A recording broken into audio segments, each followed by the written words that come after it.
Co jeśli powiedziałbym wam, że kiedyś w Tibi dało się wejść do każdego domku, nawet nie mając inwa. Nie było ani komend typu ale tasio, ani ale ta graf. Za to był klucz, jak do mieszkania, a utrata go wiązała się z ogromnymi problemami. W Tibi, gdy istniał świat Tibia, zwany aktualnie Antika, był jeden gracz uznawany za tibijskiego klucznika. Lost Boy pełnił funkcję nadaną mu przez pracowników Cipsoftu. Jego robota była prosta. Posiadał zasady, które były nie do przeskoczenia, gdy ktoś chciał oczywiście dostać jeden z domków. Czynsz za domek należało opłacać samemu co miesiąc, a powiadomień ani listów nie było wcale, więc trzeba było pamiętać kiedy i ile płacić, by nie stracić naszej chatki. Zwłoka chociaż jednego dnia skutkowała utratą domku. Zagubiony klucz zazwyczaj kończył się failem, choć zdarzały się takie wyjątki, kiedy był jakiś handel domkami albo coś w tym stylu i chatki były podnajmowane, no to wtedy czasami gdzieś tam udawało się odzyskać ten domek. Jeżeli jednak ktoś chciał sobie handlować chatą gdzieś na lewo i na prawo bez zgody Lost Boya, zazwyczaj kończyło się to też również utratą. Posiadał on wszystkie klucze do wszystkich domków, a swoje informacje handlowe na temat opłat za domek zapisywał w tamtych czasach na kartkach papieru. Bezpieczeństwo itemów w domkach było wtedy na bardzo niskim poziomie. Chwila nieuwagi lub strata klucza, no podczas jakiegoś tibijskiego deda na przykład, mogły wiązać się z utratą całego naszego dorobku, jak i oczywiście chaty. Z jednej strony dawało to mocny argument i dreszczyk emocji, że klucze te można stracić w każdej chwili. Z drugiej strony było to bardzo przypałowe i denerwujące i momentami na pewno nie było to przyjemne, szczególnie jak na przykład gdzieś nam ten klucz wypadł. Czasy Tibi w okolicach 98 roku były początkiem czegoś, co dziś wygląda całkowicie inaczej. W dzisiejszym odcinku przejdziemy przez systemy domków w Tibi od dawnych lat po aktualną Tibię. Tak więc prośba o zostawienie lajka oraz podbicie tego materiału lajkami, jeżeli macie taką opcję oczywiście, a my przechodzimy do odcinka. Protection Zone, miejsce nam aktualnie znane jako schron. To właśnie tam można było się schować przed PK czy potworami i być spokojnym, AFK-ując do woli. Lata temu Tibia była mocno niedopracowana i niesamowicie trudna. Śmierć prowadziła do utraty wszystkiego, natomiast z biegiem lat wszystko się zmieniło. Była coraz bardziej dopracowana, a jej trud stawał się stety albo niestety, delikatnie mniejszy. Przykładem oczywiście są na przykład domki, które aktualnie mamy na komendy i mamy handel przez stronę www z możliwością przepisywania domków do innych osób oraz płacenia czynszu, mając po prostu pieniądze w banku. Natomiast domki w okolicach 99 roku nie posiadały Protection Zone i były podatne na ataki pekerów, szczególnie gdy ktoś stał na wprost otwartego okna. Warto zaznaczyć, że kiedyś okienek się nie dało zamykać. Co ciekawe, w domkach można było skillować. Wystarczyło po prostu się zamknąć, żeby nikt do nas nie wszedł i się gdzieś skitrać. Jeżeli jednak staliśmy naprzeciwko okienek, no to jeżeli ktoś był paladynem, to bez problemu mógł nas pokonać. Oczywiście, jeżeli ktoś grał magiczną profesją i rzucał jakieś GFB-ki, no to mimo wszystko mógł nas trafić. Natomiast runy były wtedy na tyle drogie i na tyle mało dostępne, że raczej rzadko się to zdarzało. Dlatego lepiej nie było padać w domku, bo jeżeli byśmy padli w domku i stracili ten klucz, no to było ciężko zdobycie duplikatu. Natomiast wiadomo, system ten był przestarzały i Cipsoft szybko go zmienił, jednak trzeba przyznać, że brzmi to jak konkretny survival. No teraz sobie wyobraźcie po prostu, nie? Taką sytuację, macie super domek, super itemy warte, nie wiem, kilkaset złotych albo kilka tysięcy złotych i nagle zapominacie zamknąć okienko w domku i ktoś was zabija. Albo zostawiacie otwarte drzwi i ktoś wchodzi i ukradnie wam te rzeczy. Jeżeli chodzi jednak o deda, no to niby do luta się nie dostanie, ale wy też tego nie zrobicie, bo klucz został w ciele. AOL wtedy nie istniał.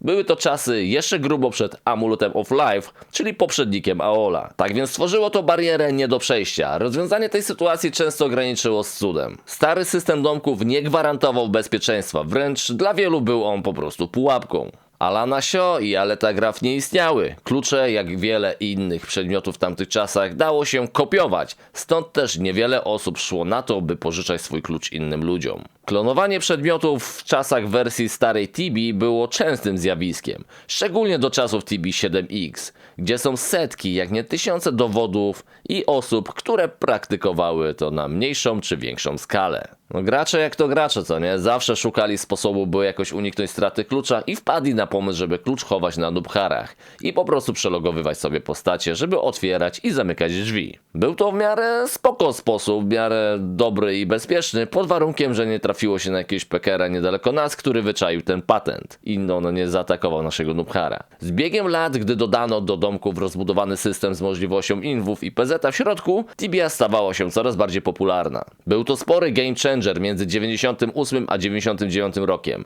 Chipsoft postanowił usunąć wszystkie klucze i zastąpił je systemem domków w formie inwa. No ale ogólnie szkoda, nie? Szkoda, że nie zostawili tych kluczy i wszystkie one przepadły. Mogli zrobić jak z kluczem 0000, który mam odcinek, zostawić go jako ekspozycję i jako część historii, ale jednak Chipsoft zrobił to po swojemu. A teraz, moi drodzy, krótki przerywnik. Treasure Online wystartowała niedawno z nowym światem Tibia 8.0 z 1x Expem Long Term, więc jeżeli tęsknisz za starą, klasyczną Tibią, no to ten serwer jest dla Ciebie. Link jest w opisie i w przypiętym komentarzu, a my wracamy do odcinka. Chipsoft wprowadził w czasach Tibii 6X i 7X ogromnie dużą zmian pod kątem mechanicznym, jak i technicznym. Jednak i to nie było 100% bezpieczeństwem, ponieważ oszustów nie brakowało. Jedni wykorzystywali stary bóg pojawiający się na ścianach w domku, z którego z krawędzi można było sobie wchodzić i podwędzić jakieś itemki. Drudzy zaś kombinowali na stare patenty na zaufanie, screeny czy pokazywanie itemów w innym pokoju.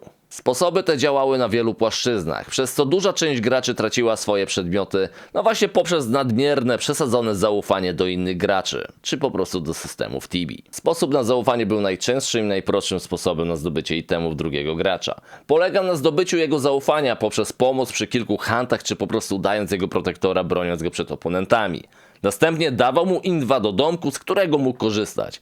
Ewentualnie, jeżeli była możliwość, dawał mu własne pomieszczenie, własny pokój specjalnie dla niego. Z czasem, gdy gracz oswoił się i myślał, że wszystko jest git, zaczął robić to, co w Tibii kiedyś było na początku dziennym, posiadając oczywiście domek. Kładł itemy koło łóżka. I to był często błąd, szczególnie gdy domek nie należał do nas. W ten sposób właśnie można było się zalogować pewnego dnia przed domkiem, nie mając już inwa do środka. Były też sposoby na pokazanie itemów w dwóch różnych pokojach. Nagle ktoś kładł fajny item na ziemi i właściciel domku komendą wyrzucał gracza z domku, zabierając mu wszystkie itemy. Bywały też momenty zwykłych screenów w domku i podwiązanie przedmiotów w trakcie. Takich sytuacji, możliwości było tysiące, więc jeżeli macie jakieś historie z nimi związane, napiszcie, moi drodzy, w sekcji komentarzy tutaj na dole. Warto dodać, że najczęściej te sposoby udawały się w guild house'ach, gdzie były mocne ekipy, które zbierały randomowych graczy, a potem ich ograbiali z przedmiotów. Ten sposób akurat z tego, co wiedziałem, działa do dziś. Oczywiście były też duplikaty stron www do haków, ale to już odbijamy za bardzo od tematu odcinka. Tak więc wracając, moi drodzy, do domków, stare domki niby poprawione i lepsze posiadały możliwość na bóg i exploity, a jednym z graczy, który tego nadużywał, był legendarny już gracz Mesjasz, który wykorzystywał buga do kopiowania plecaków z manasami.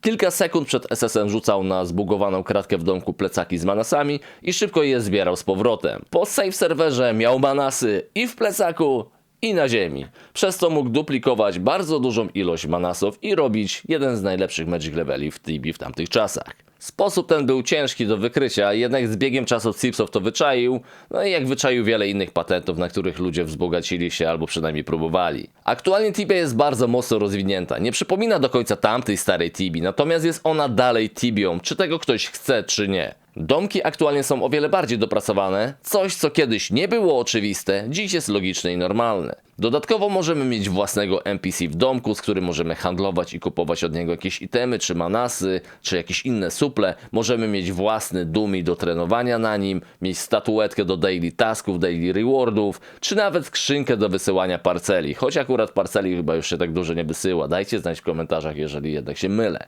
Aktualna Tibia jest bardzo mocno rozwinięta, a dostęp do Tibia Coinu sprawia, że mamy nieskończone możliwości pod warunkiem, że mamy siano. Jednak nawet na oszczędnym trybie gry jesteśmy w stanie sporo zadziałać. No choć o topce czy najlepszym domku bez inwestycji RL kasy raczej możemy zapomnieć. Jeżeli jednak brakuje wam starej Tibii, możecie sprawdzić Treasure Online, która wystartowała niedawno z nowym światem. Tibia 8.0 Long Term 1x Exp. Tak więc zapraszam serdecznie na Treasurkę, jak i również na moje streamy. Linki macie oczywiście w opisie. Mam nadzieję, że filmik z ciekawostkami takimi o domkach wam się podobał. Zostawcie oczywiście łapkę w górę, subskrypcję, dajcie znać w komentarzach i tak dalej. Piszcie własne historie związane z domkami. No i co, podbijajcie ten materiał, to będzie dla mnie mega ważne. No i podsumowując, moi drodzy, tak w kilku słowach, no domki to kawałek grubej historii, no nie ma co. Wyobraźcie sobie teraz takie czasy, że na przykład Nie ma inwów i nie ma PZ-a w domku, nie? Ty se skillujesz na przykład na tym Dumi, nawet niech te wszystkie itemy zostaną. Skillujesz na tym Dumi, a nagle ktoś przychodzi, pach, zabiera ci itemy, pach, zabija cię, albo przez okno ci strzela GFB-kami i w końcu padasz.